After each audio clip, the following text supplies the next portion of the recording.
Life is a winding road, no telling where it goes.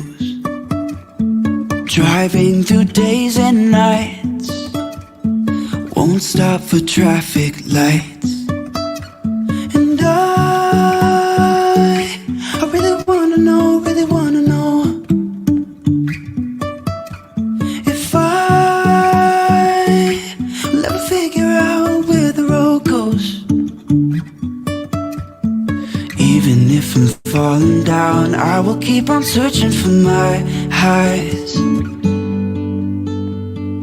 You can say I lost my mind, I will keep on holding my head high. Even if the sky is falling down.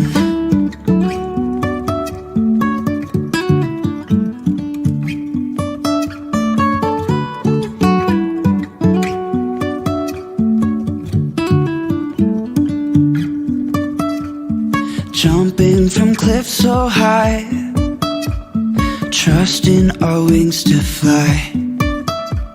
Sometimes we're crashing down, but we get up and start from the ground. And I really wanna know, if I'll ever figure out where the road goes. Even if I'm falling down, I will keep on searching for my highs. You can say I lost my mind, I will keep on holding my head high. Even if the sky is falling down, even if the sky is falling down, yeah. The sky is falling down.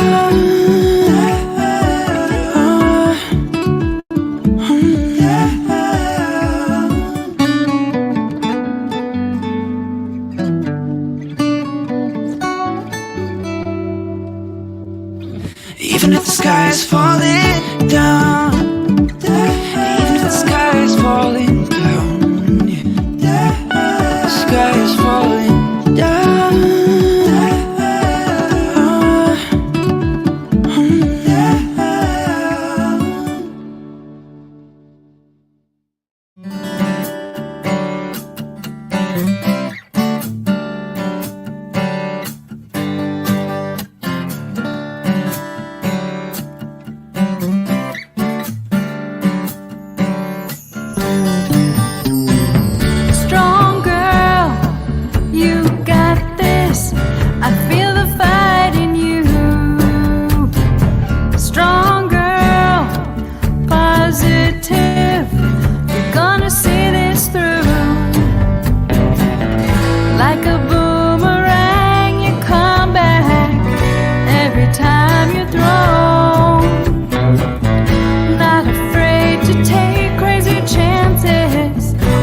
Even if I'm falling down, I will keep on searching for my highs. You can say I lost my mind, I will keep on holding my head high. Even if the sky is falling down.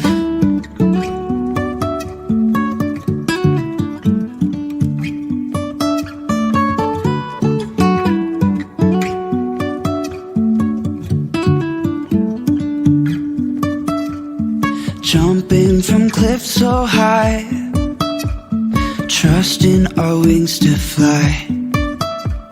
Sometimes we're crashing down, but we get up and start from the ground. And I really wanna know, if I'll ever figure out where the road goes. Even if I'm falling down, I will keep on searching for my highs. You can say I lost my mind, I will keep on holding my head high. Even if the sky is falling down, even if the sky is falling down, yeah. The sky is falling down.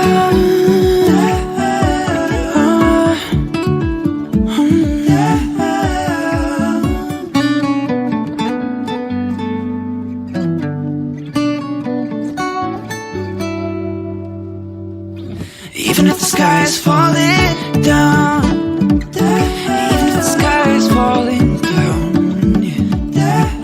The sky is falling down.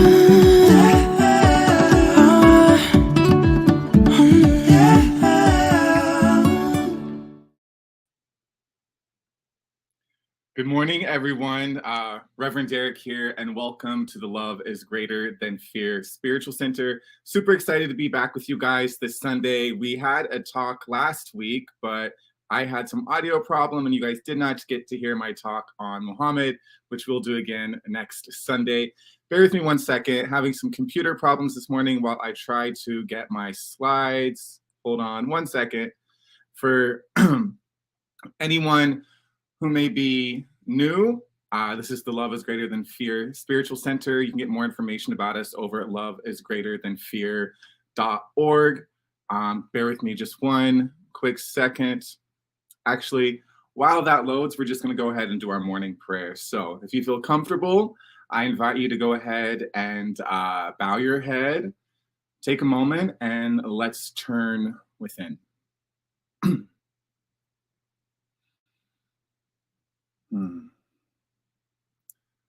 So, dear God, this morning, this beautiful Sunday morning, we invite you into our minds. We invite you into our hearts.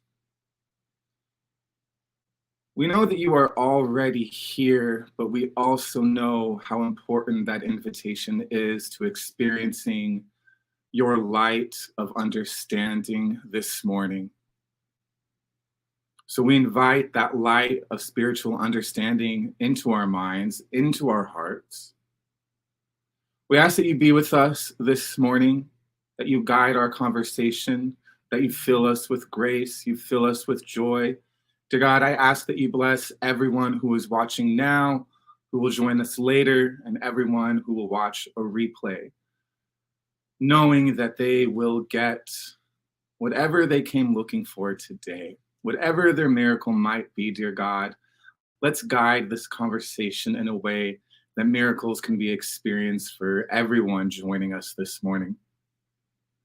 Furthermore, dear God, I bless not only the people in the Love is Greater Than Fear community, but I bless everyone gathering this morning to worship the God of their understanding, be it at a church, a temple, a mosque, wherever it is. Whatever their holy day, dear God, we bless and we honor them, knowing that your power, your presence, your love is right here, right now for everyone. We bless our cities, our states, we bless our country, we bless the world, knowing that we are all on the same spiritual path. All 7 billion plus of us are on the same journey, from fear to love. And we say together, amen. So thank you for joining us this morning. We will be continuing our conversation on spiritual masters with a talk on the metaphysics of Moses. Really excited for this conversation today. Before we jump into that, just a quick bit for anybody who's new about the Love is Greater Than Fear Spiritual Center. We're a virtual spiritual center that was just founded last year. We get together every Sunday to have a spiritual talk and a spiritual meditation based on universal spiritual principles. We happen to be exploring Moses today, but we will talk about anything that has universal spiritual principles that are true. Our vision is to create a spiritual place for personal and planetary awakening. Our mission is to support awakening by living and teaching universal spiritual principles of love, peace, and joy. We do this by offering classes, workshops, and counseling that promotes the healing and transformation necessary for personal and planetary awakening. Who is welcome? Everyone is welcome. It doesn't matter who you are. It doesn't matter what you've done. It doesn't matter your gender, your sexual orientation, your nationality, your religious background, or even if you have no religious background, none of that matters, right? We are all children of God, and we believe that all of God's children deserve a life of peace, love, freedom, and creative expression.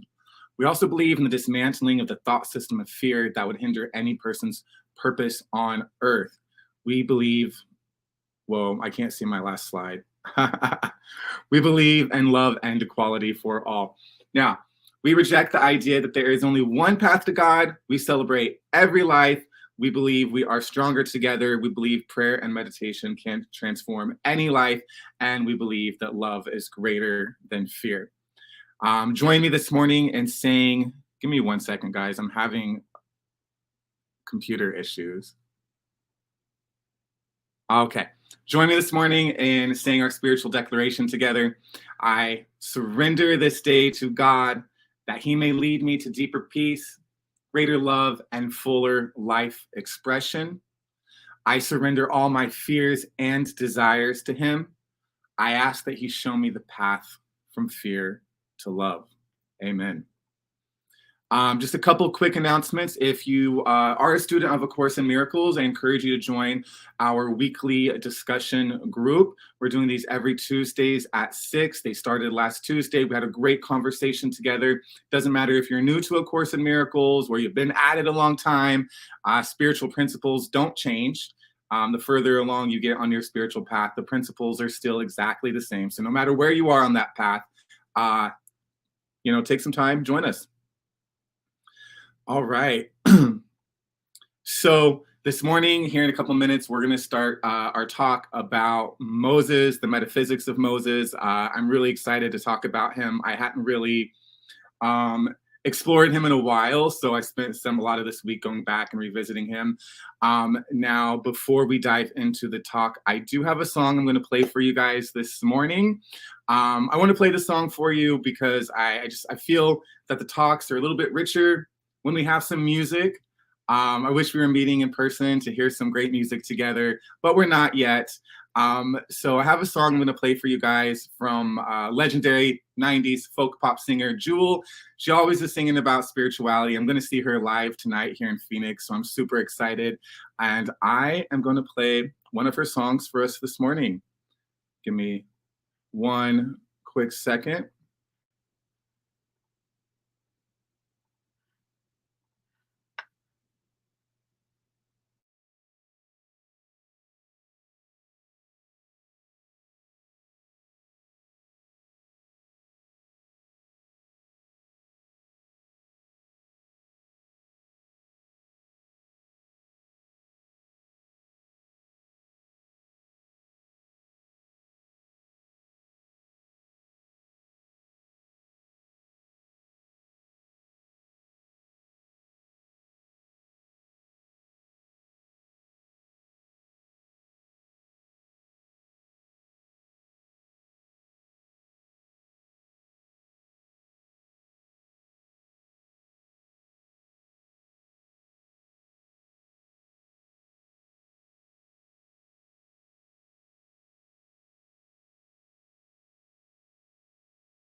All right, guys. So I'm having some audio problems this morning. My software must have changed how they do some things. I hope you guys can hear me okay. If you can let me know in the chat, if you're down in the comments section, if you can hear me, that would be great. We're going to go ahead, and this morning, we are talking about the metaphysics of Moses. I'm super excited for this conversation for so many reasons. Moses is a great person for us to explore. He is the most important prophet in Judaism. He's a very important prophet in Christianity and in Islam as well. So all three of these religions, plus other religions that are part of the Abrahamic faith, all follow Moses. And it's such a great thing for us to be exploring. Give me one quick second. So sorry, guys, just having some audio problems this morning.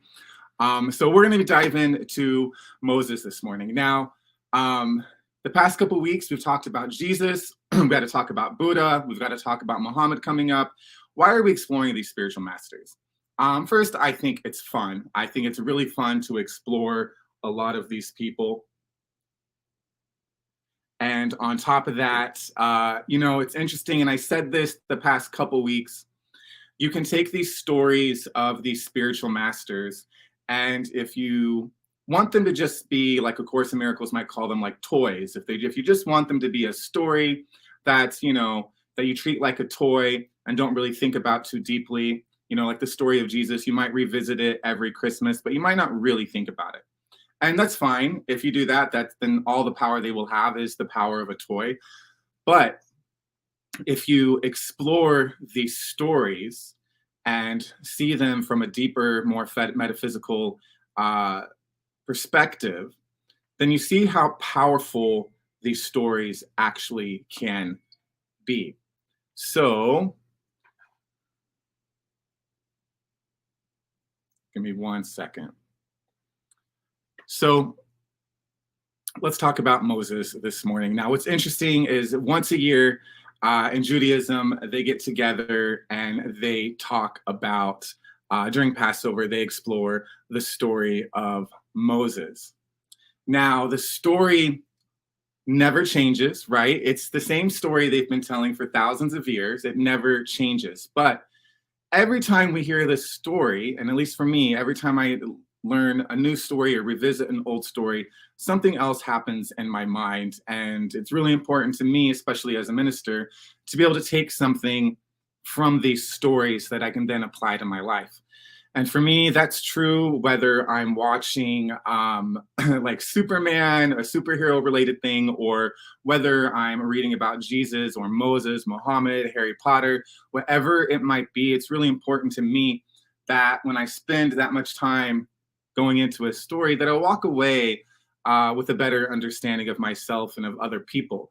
And that happens for really, really good stories, because the idea of a Moses, the idea of a Jesus, the idea of a Superman didn't necessarily originate with those characters, but these archetypes go back thousands upon thousands of years.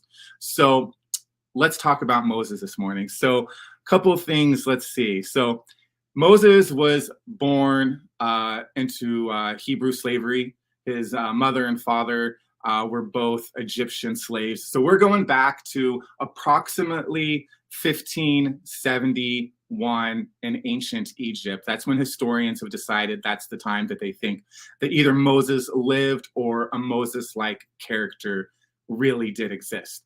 They're kind of on the fence about whether or not he was historically a true person, but most historians agree that if Moses didn't exist, that there was some type of person who lived who was like Moses and did many of these great things and was responsible for freeing the slaves. So here he is, and he is born into slavery, basically. Now, there had been a prophecy, a prediction, astrologers had predicted that on the day that Moses was actually born, that there would be a deliverer would be born that day, and this deliverer would free the slaves from the Egyptians. Now, Now, out of fear and out of response to that, the Pharaoh then had all the Hebrew babies that had been born that day killed. Now, Moses was a special baby. Not only did his mother not want to give up her child and lose her baby, not only that, but she felt that there was something very special about him. On the day that he was born, it is said that the house was just filled with light. And you'll find that this light is a recurring theme throughout the story of Moses. The room was full of light when he was born. People said that they saw the light of God coming from his face when he came down from the mountain with the 10 commandments. And there's the burning bush. So there's always this like thing about light that's happening. Now, metaphysically, A Course in Miracles would tell us that light represents spiritual understanding. So it's fair to assume that Moses was born with a spiritual understanding. Now, his mother hid him for 3 days. And after she realized that she couldn't hide him any longer, she decided to put him in a waterproof basket and send him, made of reeds, and send him along the banks of the Nile River. So Moses floats down, baby Moses, through down the Nile River, and then eventually is rescued by the Pharaoh's daughter. So she's unable to nurse him, and so she hires a Hebrew woman to do this for her. This woman happens to be Moses' mother.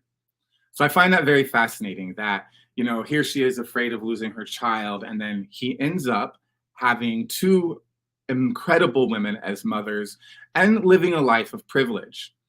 Now, after he was weaned, the Pharaoh's daughter raised him in the palace surrounded by all the luxuries of Egypt. So at this point, he's kind of similar to Buddha, right? Buddha grew up in a palace. He grew up with all the luxuries. He grew up as a prince. Buddha had everything that he could possibly have needed. So Moses, despite being a Hebrew slave, gets that same type of advantaged life. So he grew up in the palace. Now, I've read that he knew he was Hebrew. I've read he didn't know he was Hebrew. I watched the 10 Commandments over the weekend. Forgot how sexy they made Moses in that. And I'm watching that over the weekend, and he doesn't know he's Hebrew, which was very interesting because it creates a type of identity crisis for him. And there's a point later on where Pharaoh says to him, are you Hebrew or are you Egyptian? And his answer to that is, I am Moses. So it's a very interesting thing because this is a recurring thing you'll find with characters of this type of archetype. You'll find this with Moses. You'll find this with Superman, right? Superman doesn't know if he is Kryptonian or if he's a boy from Kansas. So it creates this type of identity crisis. And metaphysically, this speaks to the part of us where we are confused in our minds about whether or not we are the love that lives within us or if we are the fear that lives within us. So Moses grows up, and eventually one day he sees a Hebrew slave being beaten. It says in the Bible, looking this way and that and seeing no one, he killed the Egyptian and hid him in the sand. Now, this was not a great cover up because this was uncovered the next day. Now, Moses was really afraid. And I just want to point out, it's really interesting here. Later, as we go over the 10 Commandments, we know that one of the 10 Commandments is thou shalt not commit murder. And here this guy is committing murder. Now, you can argue that it was justifiable because this Egyptian was most likely, possibly about to kill this Hebrew slave. But it's just a very interesting thing here. And what also is very interesting about it is, we also know that Moses had a speech impediment. So there's some challenges that Moses has that in a way doesn't make him the ideal vessel. And yet throughout all of these biblical stories, we find that God can use anyone for his purposes. So Moses is afraid and he didn't know how to deal with fear. So Pharaoh went and, excuse me, we know we deal with fear, but so did Moses. So Pharaoh found out that Moses had done and tried to kill him. Moses runs for his life. He lives out in the desert in Midian for 40 years, gets married, and has a child. So fear shows up again when God appeared to him in flames from within a bush. Moses saw through the bush Moses thought that the bush was on fire, and it did not burn up. So here's what's interesting, okay? So he murders this Egyptian slave, or this Egyptian slave owner, flees to Midian, where he goes and has a life, gets married, and has children. Then one day, he is walking out in nature. He's out in the field. He sees a burning bush, and God speaks to him. Now, this is not too different than you and I. The Bible just happens to use some very colorful language. And it has to, how else would these stories live on and on and on if they weren't like built up to like mythical proportions? But I want to think about this for a moment.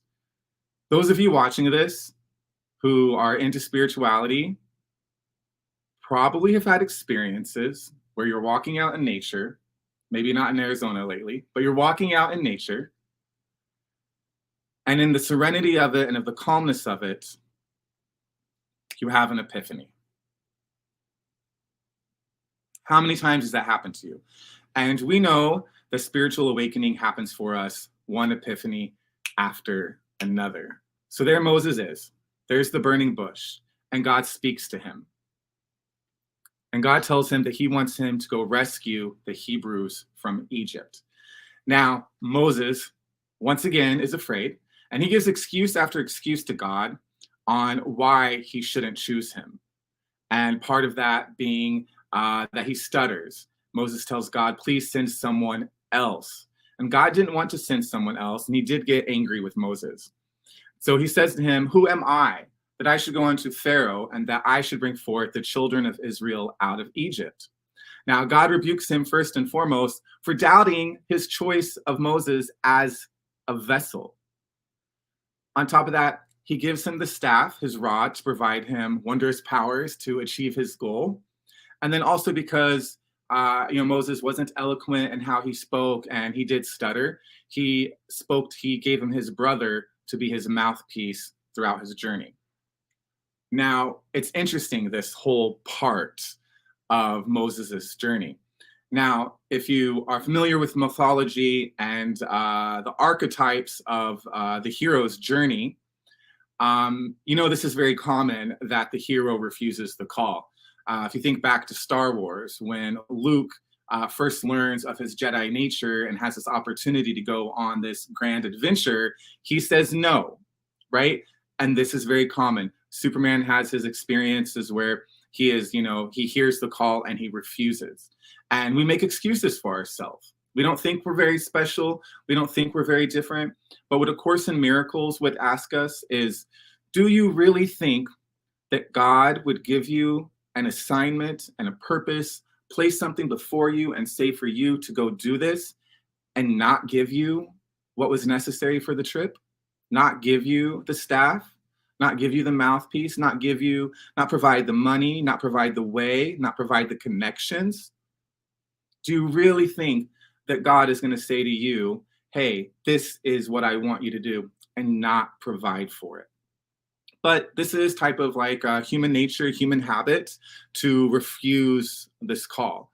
Now, Moses turns out to be a courageous leader. He does overcome his own fears. He recruits his brother Aaron to help him, promising to help him both.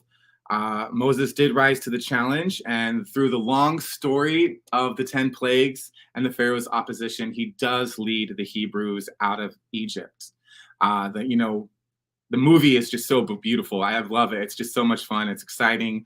But the scene where the Nile River turns to blood, frogs land, there's lice, and eventually there's the death of the Pharaoh's son. And I remember watching this movie as a kid and just thinking, wow, God is sick and twisted. I remember thinking that. I'm like, this Christian God is sick and twisted. But as you get older and you start learning more about metaphysics and like looking deeper into these stories, you see that these stories aren't so much about people outside of us, but these are about the inner workings of our own mind. So in this story, the Pharaoh represents the ego mind. And in this story, Moses represents the part of our mind, the aspect of our consciousness that listens to God. And so these 10 plagues come.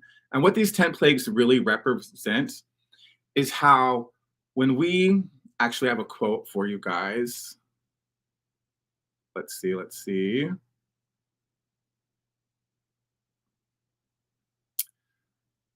So Moses reflects the psychic journey of every soul. Each of us is born of God, then wanders into the slavery of ego consciousness, and is ultimately guided by the voice of God to travel to the promised land and take our brothers and sisters with us. I love that. That's from Marianne Williamson's book, From Triumph to Tears, or From Tears to Triumph. And so in this story, you are the Moses, but you are also the Pharaoh. And in your mind, you are enslaved to the Pharaoh. So think about these 10 plagues as you would think about what happens when we have become slaves to our ego thinking, when we've become slaves to insecurity, when we are slaves to worry, when we are slaves to doubt, when we are slaves to all of that stuff. Think about somebody with a drug addiction, for example. If somebody is enslaved to a drug addiction, what they're going to experience in their life is something very much like the 10 plagues. They lose their self-respect. They lose their friends. They lose their money. They lose their loved ones. They may lose their family. All those same 10 plagues that the Pharaoh suffered were his own choice. There's a scene in the movie where 9 of the 10 plagues have come, and Pharaoh is arguing with Moses, and Moses says to Pharaoh, the 10th plague will be your choice. It will be your decision, Pharaoh. And Moses leaves, and the Pharaoh says, fine, then it will be the firstborn child of the Hebrews. That is who I will take. And because of that, the first child of Egypt was taken, and the Pharaoh lost his own son through his own actions and behaviors. Now, the story goes on, and we're trapped between the Pharaoh, who changed his mind and pursued the newly freed slaves, and the Red Sea.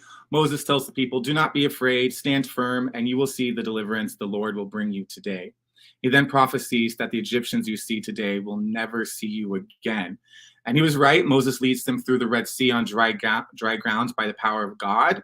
And that was just the beginning of Moses' courageous leadership. Now, we know that he was very close to God. The job called Moses to do was full of difficulties and challenges. Moses never hid his emotions and questions from God. In fact, he spent a lot of time with God. Now, what's interesting is they spent 40 days together on the top of Mount Sinai, where Moses receives the 10 Commandments.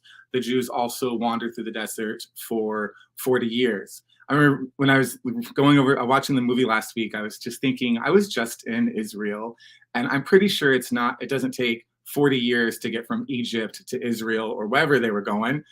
But then I remembered while I was over in Israel, we learned that the word for many days and the word for the word 40 are actually identical words. It's the same thing. So a lot of times in the Bible, when we hear it was 40 days and 40 nights, it just means it was many days and it was many nights.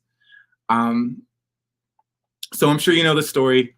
Moses goes up to the mountain. He gets the 10 Commandments. He comes down and he finds that people had gotten tired of waiting on him, and they'd made the golden calf, right? They melted down all their gold and they had made this beautiful golden calf to make an idol. And they start partying and, doing their debauchery. And then Moses comes down and sees this. Now, God wants to smite these people. And Moses is like, no. And it's really cool the way he disagrees with his God very often and says, do not do that. He wants a chance to help them. And so he asks God to be gracious, and then he delivers the 10 Commandments. And then for 40 years, he leads the Hebrews in search of the promised land. Moses doesn't actually make it to the promised land. He gets really close and it's in sight. And then he passes away and is buried by God. Now, I wish we had more time to go into more of this story. I just think there's just so much here to dive into. If you're interested more in the metaphysics of it, definitely read this Marianne Williamson book, Tears to Triumph. Just a great book. But what I want to go into next is I want to repeat to you that Marianne Williamson quote I shared earlier. So Moses reflects the psychic journey of every soul. Each of us is born of God, then wanders into the slavery of ego consciousness, and is ultimately guided by the voice of God to travel to the promised land and take our brothers and sisters with us. Now, Moses is just like Buddha and the Prophet Muhammad, leaves us with something to guide us, right? So as we learn next week, we'll talk about the Prophet Muhammad, and he gave to the Muslims the 5 pillars of faith. Buddha gave to his followers the Eightfold Path, and Moses gave us the 10 Commandments. Now, the 10 Commandments just seem so obvious, right? When we sit down and we actually look at them. So we're going to go over them now with a little bit of this time we have left. And cool, sorry. We're going to take a moment and take a look at the 10 Commandments and how we can apply these to our lives in a different way. Now, the reason I want to look at this is, number one, this is the teaching that he left for his people. Number two, there's this scene in the movie and this quote in the Bible where Moses very fiercely says to people, there is no freedom without the law. There is no freedom without the law. So if you're somebody watching and you're wanting to experience more freedom in your life, it's very interesting that by following the 10 Commandments in a deeper level, we can actually experience more freedom in our life. So let's take a look at the first commandment. I am the Lord your God. You shall have no other gods before me. I remember as a kid thinking that just meant God didn't want us worshiping many gods like the pagans, like the Egyptians. When you take a deeper look at it, and you look at it through the lens of A Course in Miracles, I am the Lord your God, you shall have no other gods before me, really means that you shall place nothing before love. Love will come first. There won't be anything else. Don't put money above love. Put nothing above love. Make love the number one thing. The second commandment, you shall not make for yourself a carved image. You shall not bow down to them nor serve them. So this kind of builds on the same idea of not having other gods by not having any idols. So think about it for a moment. You in your life, is there a place where you're not at peace? Is there a place where you're struggling? And in that same place where you're not at peace, have you placed something above God, above love? Have you placed money above love? Have you placed a specific relationship above love? Have you placed money, I already said that. Have you placed your job or something else? What have you placed above love and above God? And I promise you, if you'll take a look at the areas in your life where you're not at peace, you're not in peace in those areas because there is something that you're giving more power and more importance than you are giving love. The third one is, you shall not take the Lord your God, the name of the Lord your God in vain. So this is interesting. We think that language doesn't matter in our culture, and we think that we can be very careless in how we talk to one another. But the thing is, words can be very destructive and they can be very hurtful. So just like in Buddhism, when it challenges us to use right speech, the 10 Commandments is doing the same thing, that we speak lovingly, not just about God, but lovingly of one another. The fourth commandment is to remember the Sabbath day and to keep it holy. So I've got a quote I'm going to read to you from Marianne Williamson regarding this commandment. Your nervous system can only take so much. You're not a human doing, you're a human being. All this rush, rush, rush, work, work, work, gotta go is destroying your adrenal glands, leaching the juice out of your life force, and making you make dumb decisions that affect your life and the lives of others. One day a week, just one day, make your Sabbath about important things, deep things, loving things. Regroup, turn within, and recalibrate your energies to align with God. The other 6 days, a bit of time each day is good, but on the Sabbath, give God the whole thing. You'll live longer, be healthier, and be happier if you do. Now, the fifth one is honor your father and honor your mother. I struggled with that one when I was a kid. Honor your mother and honor your father. And I just remember, because my dad would always tell me to respect my elders, and I would look around and be like, yeah, but elders can be so stupid, is what I would always think. I later learned in life, and I'm sure you've all learned this by now, It's not just about loving and honoring your parents, but it's being at peace with who they are and being at peace with your childhood and not fighting, trying to change that. If you don't figure out your childhood drama and your childhood trauma, that's going to hinder you. So earlier I said, Moses said that that there is no freedom without the law. There is no freedom if you're still hung up on your childhood trauma and drama. If you have not healed that to the best of your ability, it's going to hinder your ability to be free right here, right now, and your next relationship, and your next employment opportunity, and your next friendship, and your next love relationship, whatever it might be. Number 6, you shall not murder. Hard to believe we still need to hear this one, but we still live in a country that murders. We murder animals, we fund wars that murder other people. This one I have to sit with more, because on one hand, I can definitely say I've never murdered anyone. I do eat animals, and I found myself thinking this past week, in what ways do I contribute to companies without even knowing that are in fact out there hurting other people. So that's one I need to sit with more, and I encourage you to do the same. Just take a good look at your life. Are there ways that the money that you donate, the way you spend money on things, are those companies and people contributing to hurting other people? The next one is you shall not commit adultery. That one's interesting. I'm just going to read to you what Marianne had to say about it. She says it's time to admit that over-casualizing sex is harmful to yourself and to others. Sex is one of the most powerful forces in the universe, one that can heal and one that can harm. You go messing around with that energy, someone somewhere is bound to get hurt, and it might be you. If sex doesn't stem from a sacred commitment, then it doesn't stem from God. Whether the commitment was yours or someone else's, it is yours to honor.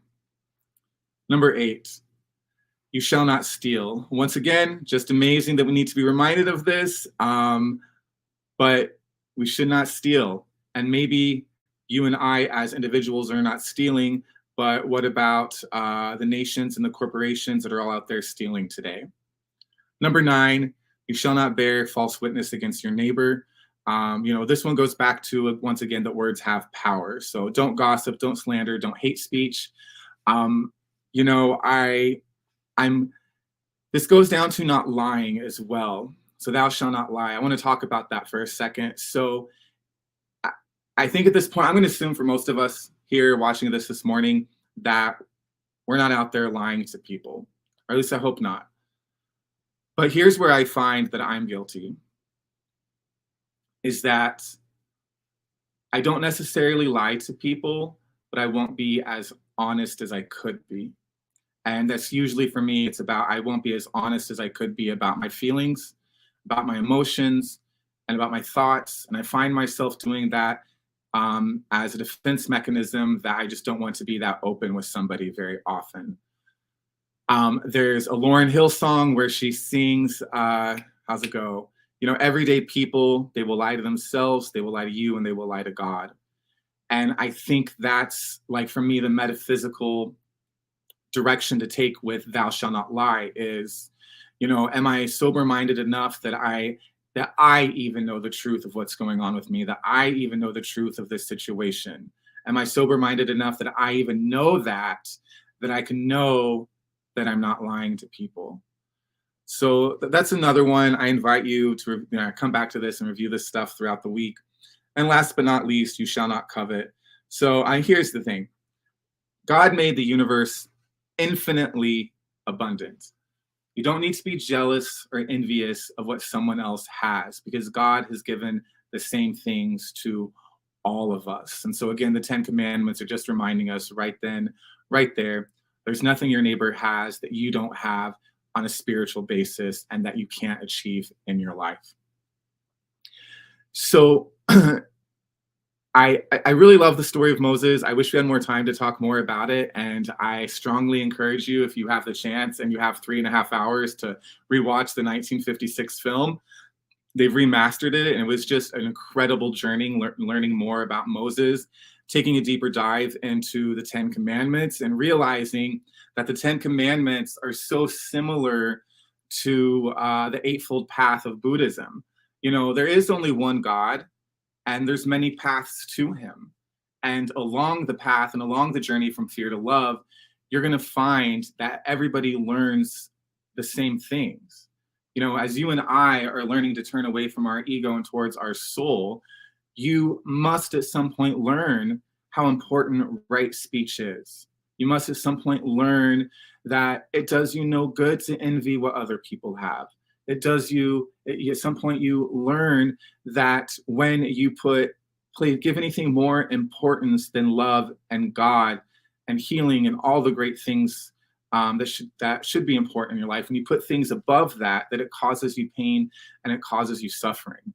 You know, one of the things I really like about the story of Moses is the emphasis on idolatry. And we'll find that's the same thing with Buddha, that's the same thing with Muhammad, that's the same thing with Jesus, is that when we make for ourselves idols, when we decide that this person or sex or drugs or this job or this certain bank account balance, whatever it is, when we place those things and make them more important than anything else, we harm ourselves and we harm other people. Now, the other great thing I love about the story of Moses is that he is just like you and I.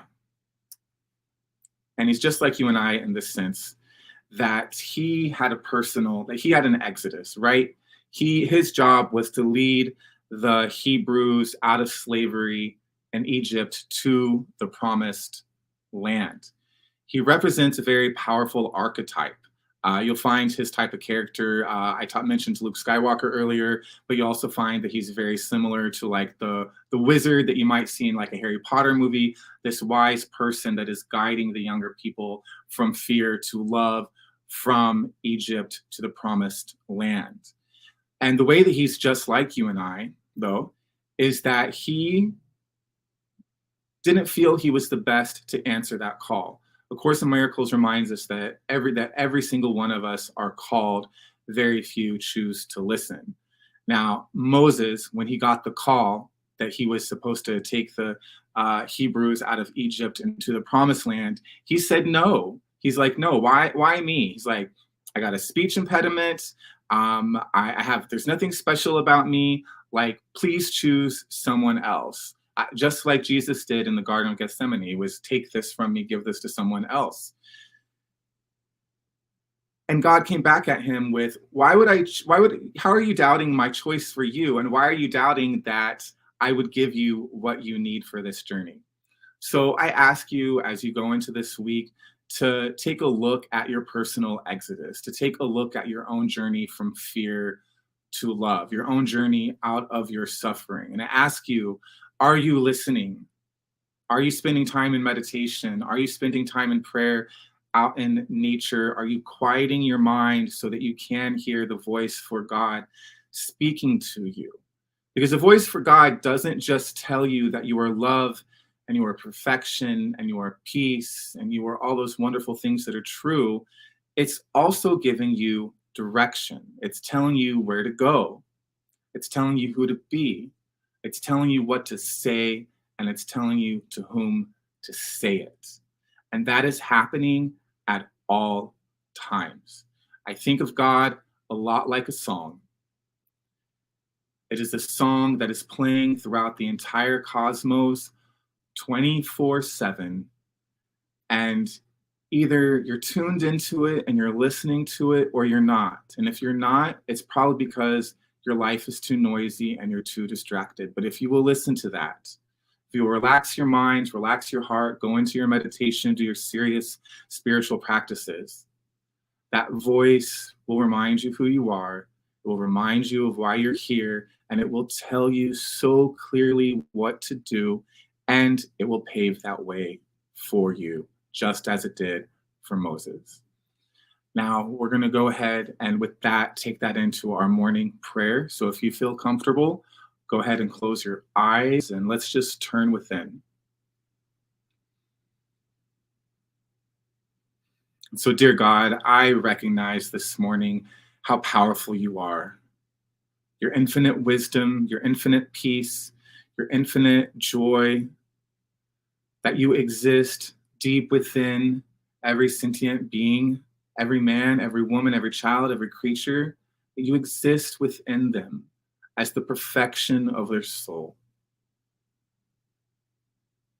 And dear God, knowing this about everyone listening this morning, I also know that there are people suffering. I know that there are those of us that are on our journey from fear to love, and along the way, there can be heartache, there can be feeling broke and broken, there can be a shortage of money, of job, career, relationships, divorces, grieving, all kinds of stuff, dear God, that we know that happens in our lives. And dear God, in this moment, we hand this over to you. We know that your power moving through our minds and our hearts knows what to do and who to be in these situations. So I pray for anybody listening today, going through anything challenging, that a miracle is upon them, that a shift in perception from fear to love is happening right now, and that any miracle that needs to happen in their physical world also is happening right now. That, dear God, you are making the way for a life of peace, a life of joy, a life of power, a life of clarity for everyone listening this morning. And dear God, I know that through this personal awakening that everyone is experiencing, how that has such a big impact on the world all around us. And ultimately, each one of us unite together, take the hands of our brothers and sisters, and march from the slavery of the ego mind, from the slavery of Pharaoh, towards the promised land of love, peace, and divine perfection, knowing full well, dear God, that you are with us every step of the way.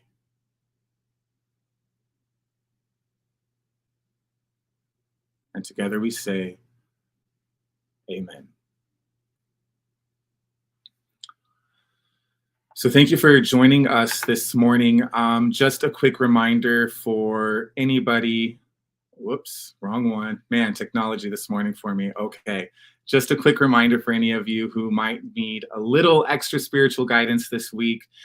We do have prayer support on our website, so you can head over there and request prayer, and we'll pray for you for the next 30 days. We've also got 2 classes on our website that you can sign up for, a spiritual awakening class and a healing of the inner child class.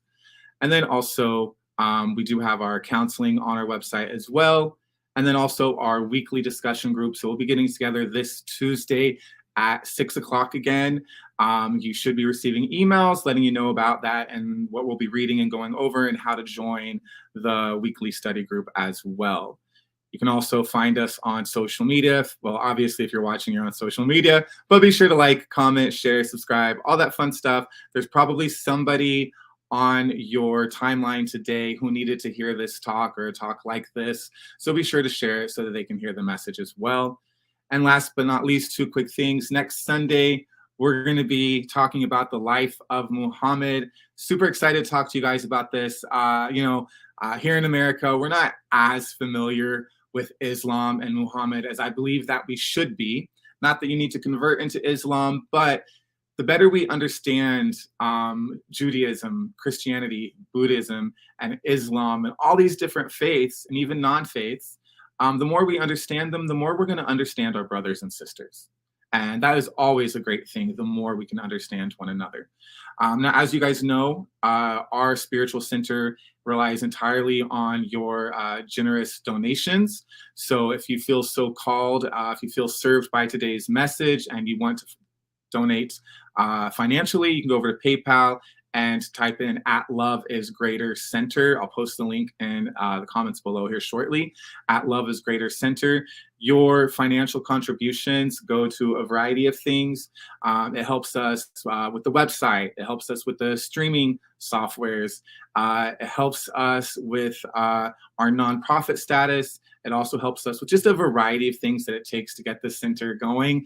And also, it's going to help us in securing we're going to do a live event probably around Christmas. And so your donations are also helping us get that together so we can rent a venue, get together and do some type of Christmas service. But more information on that is coming. So again, if you do feel that you've been very served by today's talk, you can make a donation on PayPal at Love is Greater Center. So y'all have been awesome. I will see you next Sunday for our talk on the Prophet Muhammad. In the meantime, be sure to love one another, spend some time in meditation, and keep your eyes out for those miracles. I will see you next Sunday. Bye.